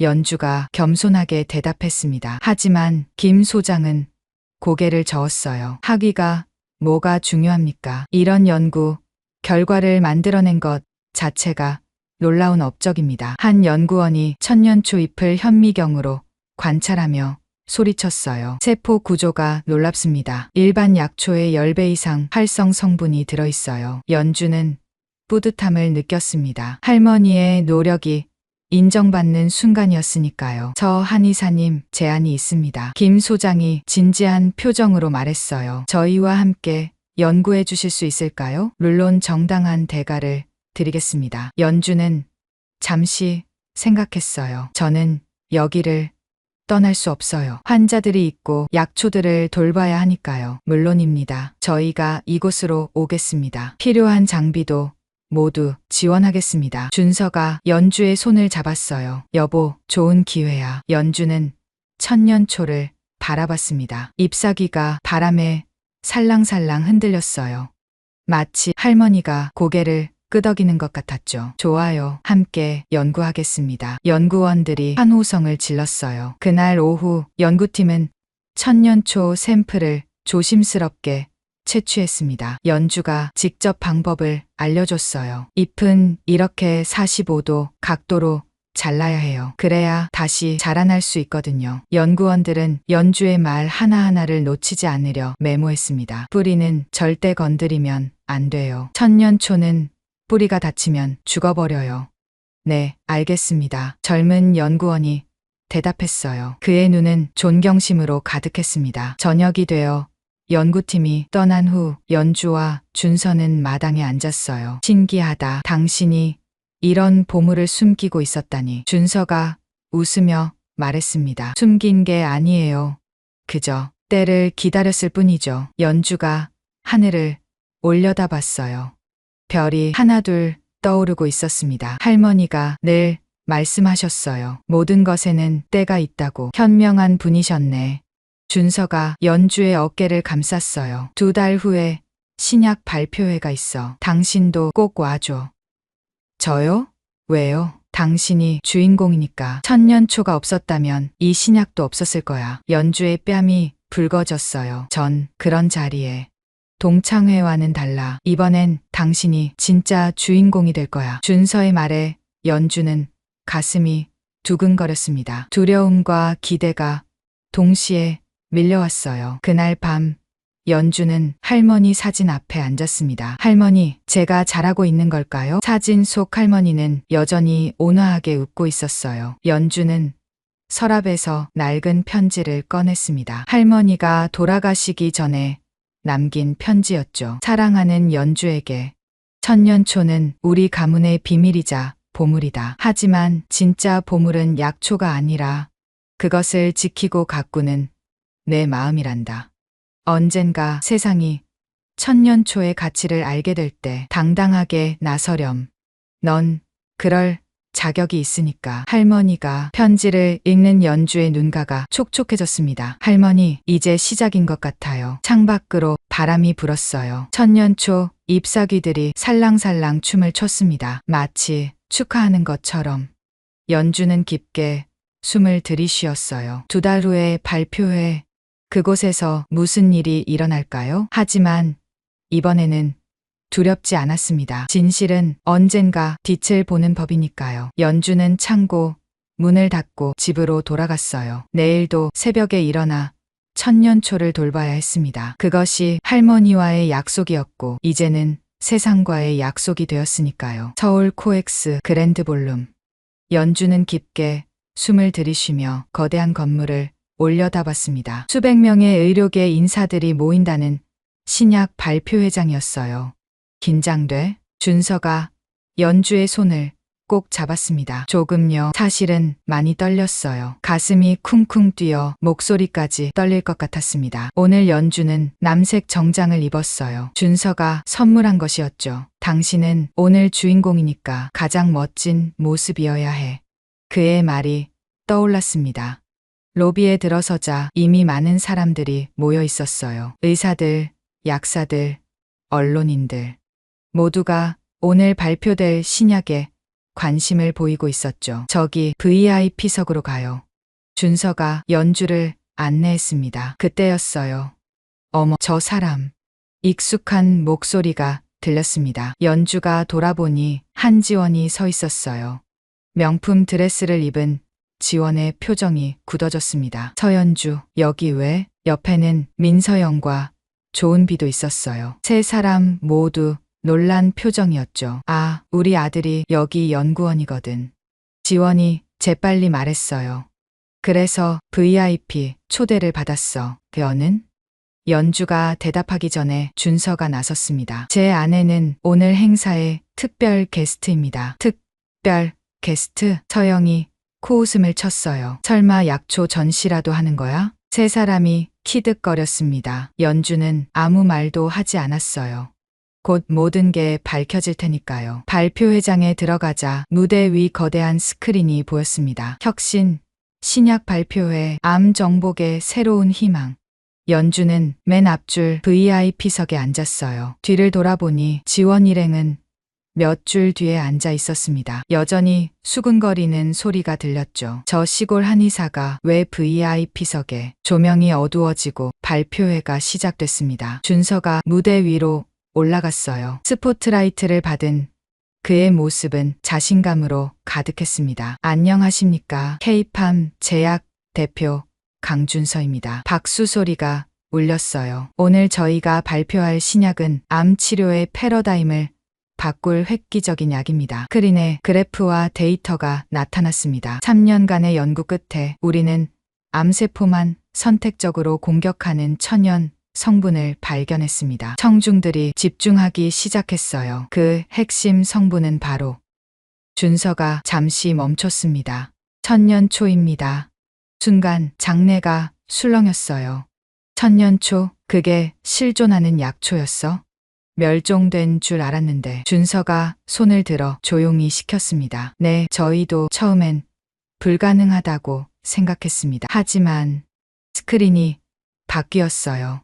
연주의 약초밭 사진이 나타났습니다. 기적은 존재했습니다. 강원도 깊은 산속에서 50년간 천년초를 지켜온 분이 계셨습니다. 연주의 심장이 빠르게 뛰었어요. 그분을 소개하겠습니다. 서연주 한의사님입니다. 스포트라이트가 연주를 비췄습니다. 수백 개의 시선이 한꺼번에 쏟아졌어요. 연주는 떨리는 다리로 일어났습니다. 박수가 터져 나왔어요. 우레와 같은 박수 소리에 연주는 순간 눈물이 날 것 같았습니다. 뒤쪽에서 지원의 얼굴이 새하얗게 질린 게 보였어요. 준서가 계속 말했습니다. 저 한의사님은 30년간 전통 한의학을 연구하며 천년초를 재배해 오셨습니다. 그분의 노력과 지식이 없었다면 이 신약은 탄생할 수 없었을 겁니다. 스크린에 연주의 연구 자료가 나타났어요. 빼곡히 적힌 관찰 일지와 데이터들이었죠. 특히 놀라운 것은 서 한의사님께서는 현대 과학도 밝혀내지 못한 천년초의 최적 재배 조건을 이미 완벽하게 구현하고 계셨다는 점입니다. 청중들 사이에서 감탄사가 흘러나왔어요. 그때 젊은 연구원 한 명이 무대로 올라왔습니다. 연주는 깜짝 놀랐어요. 한도현이었습니다. 지원의 아들이었죠. 안녕하십니까. 저는 K-팜 제약 연구팀의 한도현입니다. 도현이 마이크를 잡았어요. 제가 이 자리에서 꼭 말씀드리고 싶은 게 있습니다. 그가 연주를 바라봤습니다. 서연주 선생님은 단순한 약초 공급자가 아닙니다. 이분은 우리 연구팀의 진정한 멘토이자 이 분야 최고의 권위자이십니다. 뒤쪽에서 지원이 의자를 움켜쥐는 게 보였어요. 도현이 계속했습니다. 선생님께서 제공해 주신 데이터와 지식은 현대학 학 교과서를 다시 써야 할 수준이었습니다. 저는 이분께 배우는 것이 영광이었습니다. 또다시 박수가 터졌어요. 연주는 얼굴이 달아올랐습니다. 도현이 자신을 그렇게 존경하고 있었다니. 발표가 계속되는 동안 연주는 가끔 뒤를 돌아봤어요. 지원의 얼굴은 점점 더 창백해지고 있었습니다. 서영과 은비도 충격에 빠진 듯했죠. 휴식 시간이 되자 많은 사람들이 연주에게 다가왔어요. 정말 대단하십니다. 한이하게 자부심이십니다. 혹시 강연 좀 부탁드려도 될까요? 연주는 정신없이 인사를 받았습니다. 그때 누군가 연주의 팔을 잡았어요. 민서영이었습니다. 잠깐 이야기 좀. 서영의 얼굴이 빨갛게 달아올라 있었어요. 두 사람은 조용한 복도로 나갔습니다. 사실은 서영이 말을 꺼내기 힘들어했어요. 작년에 내 딸이 심한 아토피로 고생했어. 어떤 치료도 듣지 않아서. 연주는 놀랐습니다. 그때 누군가 내 한의원을 추천해줬어. 처음엔 믿지 않았지만 정말 지푸라기라도 잡는 심정으로 서영의 눈에 눈물이 고였어요. 내가 준 약 덕분에 우리 딸이 나았어. 완전히. 연주는 이제 기억났습니다. 가명으로 찾아왔던 환자였어요. 그때는 정말 고마웠어. 하지만 자존심 때문에 서영이 고개를 숙였습니다. 미안해. 정말 미안해. 연주는 서영의 손을 잡았어요. 괜찮아. 아이가 나았다니 기뻐. 서영은 울먹이며 고개를 들었습니다. 너는 정말 좋은 의사야. 두 사람이 발표회장으로 돌아오니 2부가 시작되고 있었어요. 무대 위 스크린에는 천년초로 만든 신약의 임상 결과가 나타났습니다. 놀라운 결과입니다. 말기 암 환자의 센트에서 종양이 축소되었습니다. 청중들이 놀라움을 감추지 못했어요. 이 모든 것이 가능했던 것은 준서가 다시 연주를 가리켰습니다. 서연주 한의사님과 그분의 스승이신 고 김춘자 여사님의 평생에 걸친 연구 덕분입니다. 스크린에 할머니의 사진이 나타났어요. 연주는 눈물을 참을 수 없었습니다. 할머니가 저 자리에서 보고 계신 것 같았어요. 발표회가 끝나고 연주는 VIP 대기실에서 쉬고 있었습니다. 문이 열리고 누군가 들어왔어요. 한지원이었습니다. 그녀의 얼굴은 눈물로 얼룩져 있었어요. 연주야. 지원이 무릎을 꿇었습니다. 연주는 깜짝 놀라 일어났어요. 뭐 하는 거야? 미안해. 지원이 흐느꼈습니다. 내가 너무 못됐었어. 너의 불행을 기뻐했었어. 내 성공에 디딤돌로 여겼었어. 연주는 지원을 일으켜 세웠어요. 이제 됐어. 다 지난 일이야. 아니야. 용서받을 수 없는 일이야. 하지만 정말 미안해. 지원의 진심 어린 사과에 연주의 마음도 움직였습니다. 30년 만에 화해였어요. 밖으로 나오니 준서가 기다리고 있었습니다. 수고했어요. 그가 연주를 꼭 안아줬어요. 이제 모두가 당신의 진가를 알게 됐어요. 연주는 밤하늘을 올려다봤습니다. 할머니, 보셨죠? 저 해냈어요. 마음속으로 속삭였습니다. 그리고 연주는 깨달았어요. 진정한 성공은 남을 밟고 올라서는 것이 아니라 함께 나누며 성장하는 것이라는 걸. 오늘은 그 시작이었습니다. 발표회가 끝난 지 일주일 후 연주는 다시 산속 한의원으로 돌아와 있었습니다. 전화가 쉴 새 없이 울렸고 전국에서 환자들이 찾아왔습니다. 언론 인터뷰 요청도 끊이지 않았죠. 선생님, 또 기자분들이 오셨어요. 연주는 미소를 지으며 고개를 저었어요. 오늘은 정중히 거절해 주세요. 환자분들이 먼저예요. 그때였습니다. 창밖으로 낯익은 차가 보였어요. 검은색 고급 세단에서 한지원이 내렸습니다. 하지만 이번엔 혼자가 아니었어요. 아들 도연이 함께였죠. 연주는 두 사람을 맞으러 나갔습니다. 어서 와. 지원의 얼굴은 일주일 전과 달랐어요. 화려한 화장 대신 수수한 맨얼굴이었고 명품 대신 편안한 옷차림이었습니다. 연주야, 시간 좀 내줄 수 있어? 지원의 목소리는 조심스러웠어요. 세 사람은 약초밭으로 걸어갔습니다. 여기가 정말 아름답네. 지원이 감탄했습니다. 30년 동안 내가 이런 곳에서 살았구나. 부러워. 연주는 놀란 눈으로 지원을 봤어요. 부럽다고? 응.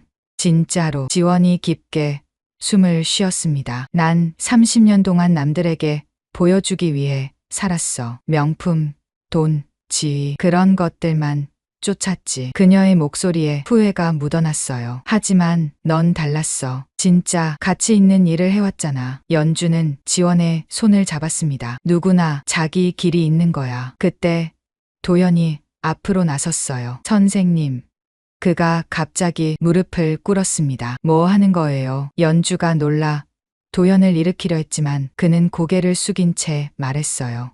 제자로 받아주세요. 한의학을 제대로 배우고 싶습니다. 하지만 당신은 이미 훌륭한 연구원인데 그래서 더 배우고 싶어요. 현대의학과 전통의학을 함께 아는 진짜 의사가 되고 싶습니다. 도연의 눈빛은 진지했어요. 연주는 그를 일으켜 세웠습니다. 좋아요. 함께 공부해요. 도연의 얼굴이 환하게 밝아졌어요. 연주는 두 사람을 천년초 온실로 안내했어요. 와, 도연이 감탄사를 터뜨렸습니다. 직접 보니 더 놀랍네요. 연주는 작은 상자를 꺼냈어요. 그 안에는 까만 씨앗들이 들어있었습니다. 이게 뭐야? 지원이 물었어요. 천년초 씨앗이야. 연주가 씨앗 몇 개를 지원의 손에 올려놓았습니다. 지원의 눈이 커졌어요. 이걸 나한테 함께 키워보자. 쉽지 않겠지만 정성을 들이면 잘 자랄 거야. 지원의 눈가가 촉촉해졌습니다. 이렇게 귀한 걸 내가 받아도 되는 거야? 물론이지. 우리 이제 친구잖아. 그 말에 지원은 참았던 눈물을 쏟고 말았어요. 미안해. 정말 미안해. 울지 마. 이제 시작이야. 연주가 지원을 안아줬습니다. 30년 만에 진정한 화해였어요. 그로부터 한 달 후, 연주의 한의원은 완전히 새로운 모습으로 바뀌어 있었습니다. 서연주 전통의학 연구센터. 새로운 간판이 걸렸어요. 작은 한의원이 연구소와 교육시설을 갖춘 큰 센터로 발전한 것이었죠. 선생님, 학생들이 도착했습니다. 연주는 강의실로 향했습니다. 20명의 젊은 의대생과 한의대생들이 기다리고 있었어요. 안녕하세요. 오늘은 약초 재배의 기초에 대해 배워볼 거예요. 학생들의 눈이 반짝였습니다. 강의가 끝난 후 연주는 학생들을 약초밭으로 데려갔어요. 자, 직접 만져보세요. 약초는 책으로만 배우는 게 아니에요. 학생들이 조심스럽게 약초를 만졌습니다. 그 중에는 도현도 있었어요. 그는 다른 학생들보다 더 열심히 배우고 있었죠. 선생님, 이 약초 향이 참 좋네요. 한 학생이 말했어요. 그래요. 약초는 우리에게 많은 걸 가르쳐줘요.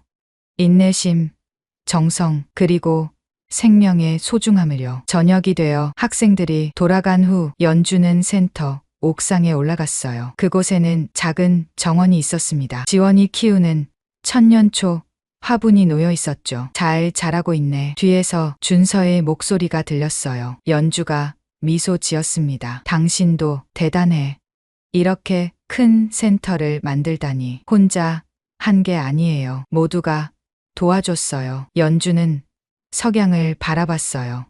산 너머로 해가 지고 있었습니다. 하늘이 붉게 물들었죠. 그때 휴대폰이 울렸습니다. 지원이었어요. 연주야, 새싹이 났어. 천년초 새싹이. 흥분한 목소리가 들렸습니다. 정말 축하해. 고마워. 내가 준 씨앗 덕분이야. 전화를 끄는 연주는 행복한 미소를 지었어요. 씨앗은 그렇게 퍼져나가고 있었습니다. 천년초뿐만 아니라 화해와 용서 그리고 희망의 씨앗이요. 다음 날 아침, 선생님, 저도 도와드릴게요. 도연이 일찍 와서 기다리고 있었어요. 두 사람은 함께 약초밭으로 갔습니다. 도연 씨, 약초를 돌보는 건 사람을 돌보는 것과 같아요. 정성과 사랑이 필요하죠. 그리고 무엇보다 상대를 이해하려는 마음이 중요해요. 도연이 고개를 끄덕였습니다. 진정한 치유는 약에서만 오는 게 아니에요. 연주가 천년초를 어루만지며 말했어요. 자연과 사람 그리고 서로의 마음을 이해하는 것에서 시작되죠. 선생님, 후회하지 않으세요? 의사가 되지 못한 것을요. 연주는 미소를 지었습니다. 아니요. 전 제 길을 찾았어요. 그리고 그 길에서 행복해요. 멀리서 학생들이 오는 소리가 들렸어요. 새로운 하루가 시작되고 있었습니다. 연주는 밝은 얼굴로 학생들을 맞이했어요. 어서 와요. 오늘도 많은 걸 배울 거예요. 약초밭에 젊은이들의 활기찬 목소리가 울려 퍼졌습니다. 연주 이야기는 계속될 것입니다. 끝이 아닌 새로운 시작으로